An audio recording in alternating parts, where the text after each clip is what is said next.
Maintenant que tu es sur Paris, que penses-tu maintenant au bout d'un an de la vie parisienne? La vie parisienne, on s'y fait plutôt bien. C'est vraiment une ville où bon, il y a beaucoup de choses à faire. Je suis quelqu'un de curieux, donc du coup j'aime bien aller flâner en ville, enfin profiter des expos, des musées, tout ça. Le seul point négatif, on va dire que c'est le climat quand même.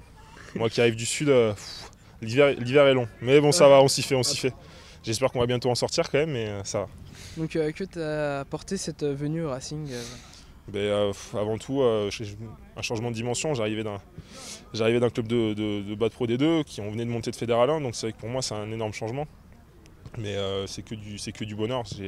J'ai énormément progressé aux côtés de beaucoup de joueurs comme Antoine Battu, Alvaro Galindo, enfin tous les joueurs de la troisième ligne, et même les coachs, tout ça.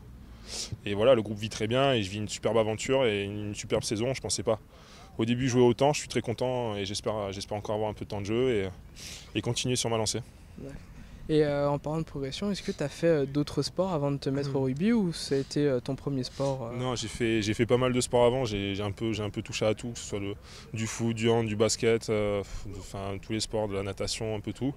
Et je suis venu assez tard au rugby en fait, à l'âge de 16 ans et voilà, et ça m'a plutôt bien réussi, enfin ça réussit plutôt bien pour le moment, en espérant que ça continue.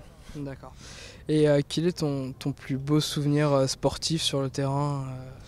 Mon plus beau souvenir, ça c'est pas facile, mais je pense que un de mes plus beaux souvenirs, c'est cette demi-finale en Fédéral 1 contre Tyros où en fait la pénalité est retournée à la 86e minute et finalement c'est ce qui nous fait accéder en Pro D2 avec Béziers. Il y a aussi la finale la semaine d'après, mais c'est vrai que cette demi-finale était très intense et ça reste un de mes meilleurs souvenirs. Et bon, sur les réseaux sociaux, on a appris que tu avais un surnom. Ouais. D'où vient-il? Il vient de Mathieu Bézi. Quand on est arrivé, lui aussi, il venait d'arriver au Racing et je sais pas, il m'a appelé Bijou et du coup c'est resté et tout le monde du bureau au staff, à tous les joueurs m'appellent Bijou et voilà, c'est comme ça. Après d'où ça vient, je sais pas, faudra lui poser la question. Ouais, d'accord. On verra avec Mathieu. Et quels sont tes passe-temps favoris hors du terrain? Hors du terrain, le plus souvent on va dire aller au cinéma. Ouais. Je suis souvent avec Julien Janet aussi. On passe beaucoup de temps ensemble. Après voilà, j'ai pas vraiment de passe-temps aussi. J'essaie de me changer les idées parce qu'on passe déjà beaucoup de temps ici, mais un peu tout. Je suis un peu touche à tout, donc voilà. Comme le reste de l'équipe, tu joues à FIFA?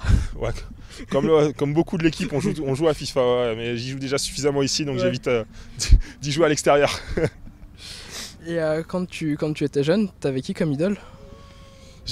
Comme idole, plus jeune, j'ai eu George Smith parce que c'est un joueur que j'adore parce qu'il est capable de jouer à tous les postes. Après, il y a des joueurs comme Matt Field aussi que j'adore parce que voilà, c'est des joueurs qui sont très à l'aise techniquement, qui sont très forts en attaque, qui sentent le rugby et j'aime ce genre de joueurs. Merci de m'avoir accordé cette interview. Avec plaisir. Ravi de te voir au Racing et j'espère que tu continueras longtemps avec nous. J'espère aussi.